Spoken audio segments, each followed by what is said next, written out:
Nini? Kiufupi, Trevor ni mwasilika wa virusi vya ukimwi. Hivi masikio yangu yapo vizuri au yana shida?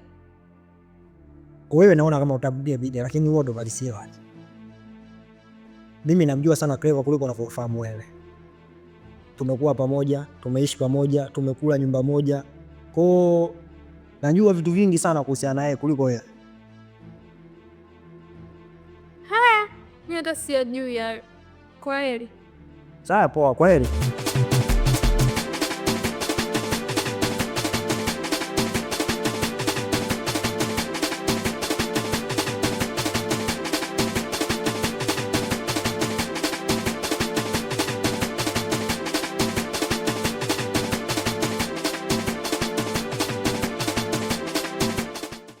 Ndugu yangu, juzi kati nikaenda kwa bibi mwanangu nikachukua yale mazaga.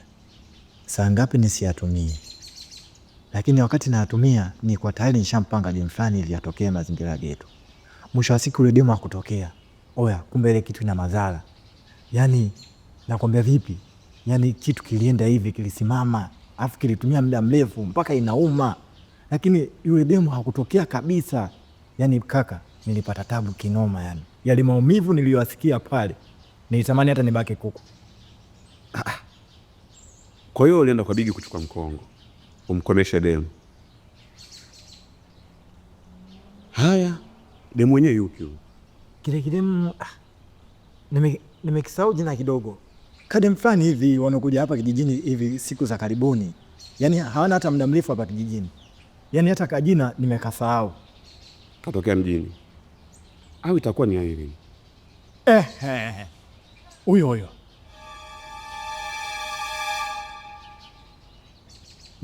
Ikawaje? Kali nizingua. Ndo hako. Tulipanga kabisa tukutane mazingira geto na alikuwa nimeshakapa kabisa pesa. Lakini kale kadimu mwisho wa siku hakakutokea. Mwanangu nilipata tabu kinoma. Hapo kumbe ile kitu ina madhara kinoma mwanangu. Yaani hebu kwanza tuachane yote. Sawa, ulitumia mkongo. Ni fresh, yani ni fresh. Kwa hiyo nataka kuniambia Irene ulikubaliana nao wewe? Yani kwa shakubaliana kabisa. Tumekubaliana bwana, vipi utatokea maskani? Nitatokea. Mwisho wa siku mimi nimeenda geto, nimeshajiandaa kabisa, nimeshapaka. Ngome ipo hivi, afu muda mrefu. Demu hajatokea. Sikia nikwambie Mkude. Yule demu jao. Yule demu ni jao. Kwa sababu gani nakwambia? Huyo Irene mimi ni demu wangu.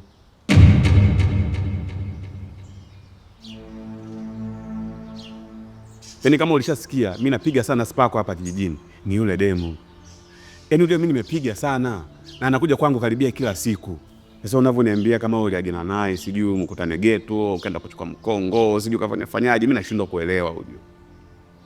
Kaka, mimi haya yote sikujua. Sikujua kama unatoka naye yule demu. Mimi ningejua nisingefanya hivyo. Alafu mimi na wewe ni wana najua. Kwa hiyo haina haja hata wewe kupaniki kaka. Kwa hiyo ulienda kuchukua mkongo? Ndio. Na hajatokea? Ndio. Na hela yako alikula? Ni sawa. Ngoja nikwambie kitu kimoja Mkude. Mimi na imani wanaume siku zote hawabombanagi kwa sababu ya mwanamke. Lakini kwa hicho alichokifanya yeye, hizi mizarau. Haiwezekani atembee na mimi alafu hapo anakuja kuchukua hela yako. Yaani tafsiri yake alikuwa na uwezo wa kuja kwako ukampiga vile vile.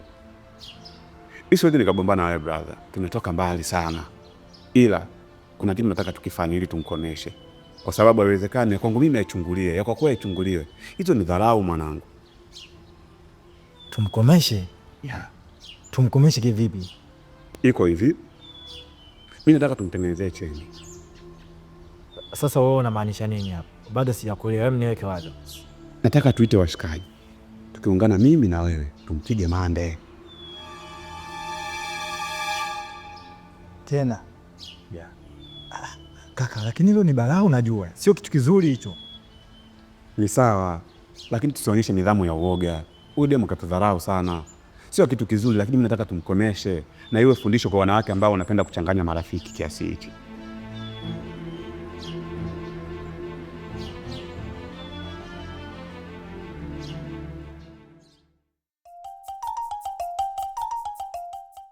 Kwa hiyo ulikuwa unatokea wapi? Nilikuwa napita pita sasa nikakuona umekaa hapa. Nakusikiliza.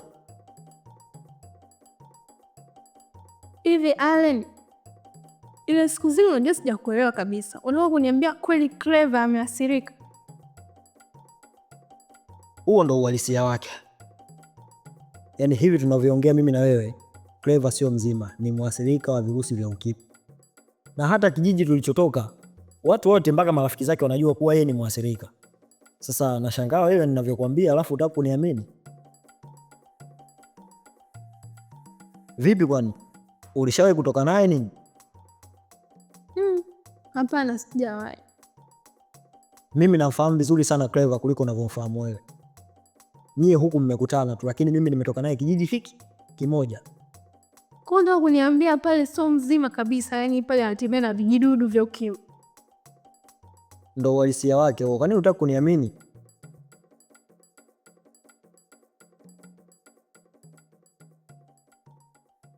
Aili. Vipi? Mbona unaonekana ni mawazo sana? Hamna kitu. Unanihakikishia kuwa una mawazo? Basi ngoja mimi niwahi nyumbani siku nyingine. Ala, poa.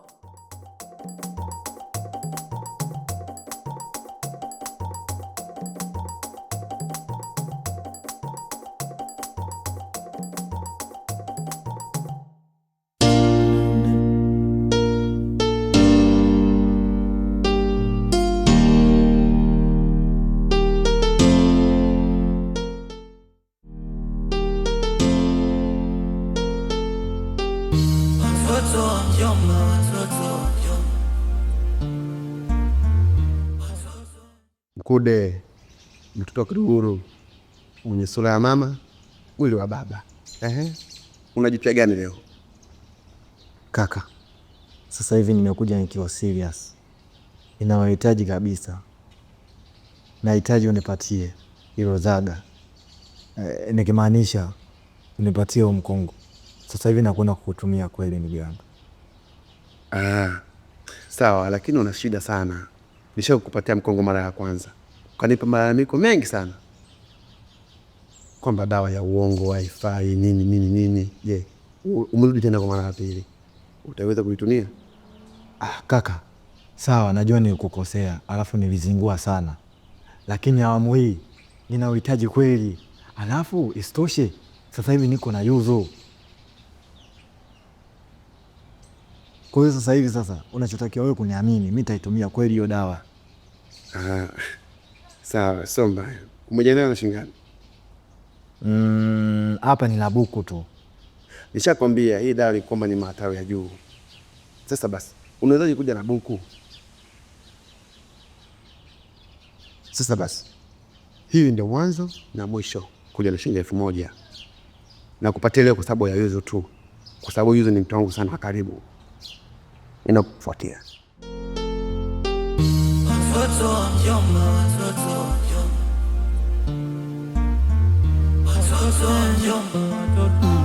Labda tuseme dunia imewapiga teke, mwana wanaya na ulimwengu. Hata matendo yao hayaturidhishi wala. Tunapanga tungame tumbe kwa Mola tende. Ni masiku kadhaa sasa yamepita hivi. Sijaonja utamu wako. Na ili swala limekuwa linanipa mwashawasha sana. Nikaanza jitihada za kutafuta umbea kwa udi na uvumba. Na hatimaye nimepata umbea. Haya, niambie na kusikiliza, maana naona unazunguka tu. Utanielewa. Yaani namaanisha hivi. Kwa kuwa nimeumisi utamu wako, nilihangaika huku na kule kwenda kutafuta umbea ili mradi tu nipate utamu. Kuna ubuyu mzito unatakiwa upewe. Ubuyu gani huo? Sasa huo ubuyu ulivyokuwa ubuyu maalum hautakiwi kuelekezwa hapa. Unatakiwa ni kupeleke eneo la tukio ukashuhudia mwenyewe kwa macho yako haya. Basi sawa, kuja niende nikapike nyumbani, niache mazingira yakiwa sawa, afu nitakuja. Yaani huo ubuyu ukiwa wa moto, nitakupa vitu vyote ambavyo sijai kukupa wewe. Hilo ndo lilobakiza. Wewe nenda, kajiandae, baadaye nitakupigia simu nikwambie uje eneo la tukio. Haya, baadaye. Sawa.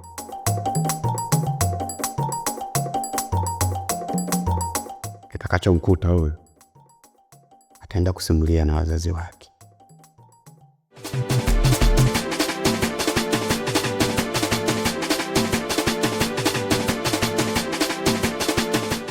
Sasa ndugu yangu, mimi nimekuita hapa, kuna jambo la msingi sana nataka nikushirikishe, kwa sababu naamini katika vijana wachangamfu, washikaji ambao unaweza kupanga nawe madili yakatekelezeka kwa wakati, ikiwemo na wewe. Iko hivi, kuna chula mmoja anasumbua sana hapa mtaani. Yaani hachagui hata maji ya kwenda kuogelea. Dimbu la kwa Juma anaenda, kwa Salumu, kwa Sana. Yaani ni mchafuzi tu wa mazingira kwa kifupi. Kwa hiyo tunatakiwa tumfanye nini? Nachokitaka mimi, nataka tukamuonyeshe, tukamcholee mstari. Yaani unamaanisha tukamdini? Na sio kumdinya tu. Nataka tumdinye kwa mtungo. Kwa sababu gani ujue? Yule binti amekuwa msumbufu sana. Yaani amekuwa akituchanganya mimi na marafiki zangu. Tena ni marafiki zangu wa karibu sana. Kwa hiyo mimi nikafikiria nikaona ngoja nitengeneze jeshi la mtu sio 5 au 6 au 7. Tukamuonyesha kazi. Kwa sababu yani ni swala la aibu. Anakuja kwangu na yeye na mimi. Anaenda kwa Mkude analala naye. Anaenda kwa mtu mwingine analala naye. Ni kama dharau yani. Yaani anajua maumbile yangu mimi yakoje, ya Mkude yakoje, kila mtu. Sasa hilo swala ndugu yangu mimi sijalipenda. Kwa hiyo nimeamua tumcholee amani, tukamuonyeshe show. Sasa sikia mwanangu. Huo mchongo unafanyika saa ngapi? Huo mchongo nitakwambia muda ambao utafanyika. Lakini kwa sasa hivi nataka wewe uungane na mimi na washikaji wengine ili tukamfanyizie. Kwa sababu hii tabia imenichosha. Yaani anakuja anatugonganisha, tena anatugonganisha na washikaji ambao tunaishi nao siku zote. Hilo sio swala la kukataa kaka. Na ugumu niliokuwa nao natamani hata nianze mimi. Ushaanza tamate. Yaani unakuaje wewe kwanza wakati mimi ndo mwenye dili? Sikia, tamaa mbaya. Wewe ni mtoto wa kiume mwanangu. Kaza. Pale naanza mimi mwenyewe. Mimi ndo nimetoa mchongo ndugu yangu. Au si? Sema fresh ndugu yangu. Hilo limeisha. Au si? Basi fresh mwanangu. Dua. Unatoka? Unyama.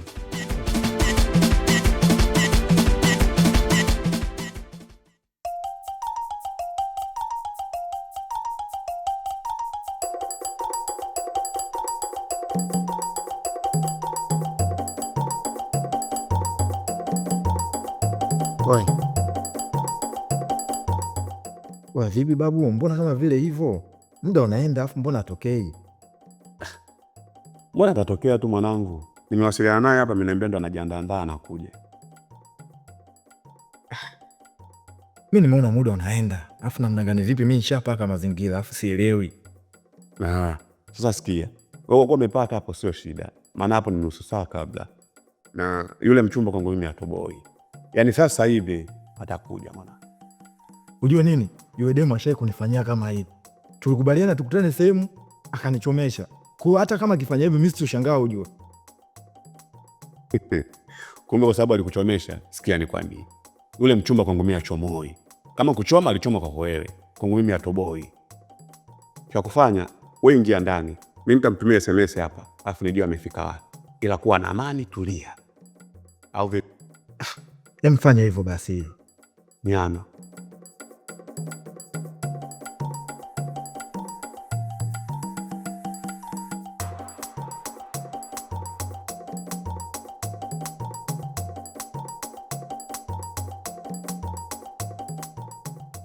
Wewe unakuaje kaka? Fresh unakuaje? Kama kawa. Vipi nimechelewa? Hamna ndugu yangu, uko ndani ya muda. Wewe kana nipi choma ndani hapo nini? Subiri mazingira.